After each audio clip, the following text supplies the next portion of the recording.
Hi, I'm Gary and welcome to my Outdoors channel. In this video, I want to talk about my first foray or entry into the world of RC cars, primarily racing RC cars and trucks like this. And we got a few tracks around here that we can go to and race, and the winners actually win a cash pot, and trophies. So that's pretty fun and exciting, and one of my friends got me kind of involved with this. Also, my son Mike has also been involved with some of these too. He's involved with rock crawlers right now, but I think he's going to be gaining interest in maybe doing some RC car racing. So we'll see how that goes. He also did a video recently about how to put lights on your RC cars and trucks. So I'll put a link to that one below so you can see how he did that. Anyways, this is my first entry, and I bought this used. It's a Traxxas Rustler XL5. I got it used for $125. New ones go for at least $200, and this runs with a nickel metal hydride battery. There's not been any customizations to this one yet, and this body on this is pretty well beat up as it is. I'll probably keep onto it though as my beater body. I've got another new body I'll show you here in a little bit.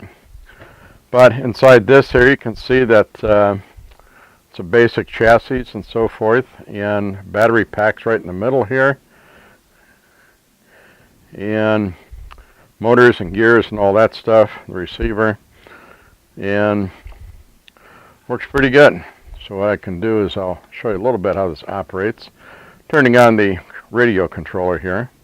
Then I turn on the receiver, and that blinks red because it's working with nickel metal hydride batteries. If I had LiPo batteries in here, it would light up green. There's a certain procedure to go through to set up your receiver to work with LiPo batteries, and LiPo batteries can give you more power and last a little bit longer than the nickel metal hydrides do, but for right now I'm just learning this, and I'll see how that works, and I'll pass on what I can learn from this to you. Okay, so I've got that on, and I can steer this with the wheel here, and this will turn the wheels for me. And then pulling this trigger will make the rear wheels go. This is a two-wheel drive, by the way, so. And you've got reverse. So, works pretty good. I've run it up and down in the backyard here a bit, and works pretty good. So, some other things that I've picked up is this toolbox I picked up at Home Depot. It's a Homer box, big orange thing, and works pretty good for these kind of things. And I picked up a few extra tools. Ordered an extra battery for this. It's a 7-cell pack. And it's what, 8.4 volts, nickel metal hydride with a 3000 milliamp. And got a number of tools in here, like a razor knife. Got a couple of small vice grips, scratch awl. And I bought this toolkit that usually comes with the Traxxas vehicle when you buy them new, but when I bought it new, the guy didn't pass on any of the old stuff with me. So, and it comes with a charger that you can charge up these batteries in your car in that power adapter, or cigarette lighter as they call it. I've got a toothbrush in here to help clean out some of the parts and stuff. And in the lower compartment, I'm able to carry along an extra battery charger. This one I can connect to my car battery and use that for charging things. And I'll put a source to this because this is a relatively new style and works really great, and it's a lot smaller than the old one I had. So I've got two of these now, but my other one is much bigger. This one fits into the box here pretty nicely. And I've got a plastic parts box. So I'm sure I'll be collecting some parts here for this. I've got a bunch of these spring clips already. And I bought an adapter that can connect directly to the battery, and then I can plug in this car charger into this. It's like a cigarette socket. The reason I did that is because the power sockets in my car don't remain on if I don't have the ignition key on. And if I do that, then I'm draining my battery with other accessories that are turned on while I have that ignition key on. So the alternative is to plug directly onto your battery with these alligator clips and charge from there. That way you don't have to have your ignition on and you don't wear down your battery as fast either. So, and there's some other kinds of alternatives you can use too. I've got a inverter, as they call it, in my car that converts the battery power 12 volts into 110 AC. That'll be probably even better than connecting directly to the battery because it'll take down my battery not as quickly. There's other options I've seen too where some people carry small generators with them, like a camping generator. They can use that for supplying power to charge batteries, but then you've got to have gas in order to run that generator. So also I found that I can put all this in here, the charger, batteries, and I can fit my radio inside here too pretty well. So that works great. If I get more accessories, then I guess I'll have to, let's see, how did I have this in here? There we go. Might have to get a bigger box or get another box. See how much I have to get. Try and keep it as minimum as I can, I suppose, and just to service what I need to do.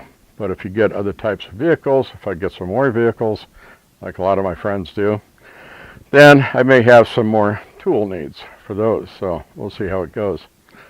Anyways, that's it for that. And what else? Bugs flying around. What else I got to show you is the body that I bought.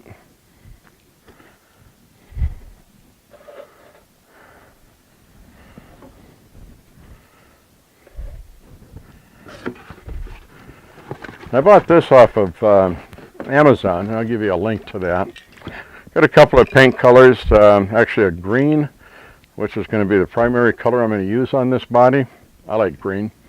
And then white is after you're done spray painting underneath, you give a final coat of white. That helps to make the color shine up some more.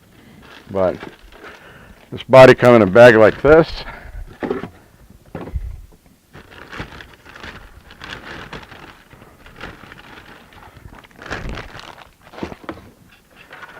Comes with an assortment of stickers you can put on there. This body will look like this being the front end of it, and this is the back end. And it's got this spoiler that will mount onto here too, like that. And there's a few mounting screws for that. And it's got instructions on here on how to do the painting. Now it's already got some what do they call it, pyrographics or something like this. And this is a Pro Graphics body, and the type of body is it's polycarbonate. The paints have to be suitable for polycarbonate when you get them, so be careful about that. Otherwise it can cause your plastic to melt. What I'll do is I'll clean up the inside here, wash it up like with dish detergent, and then get it dried up good, based on the videos I've seen online on how to do this.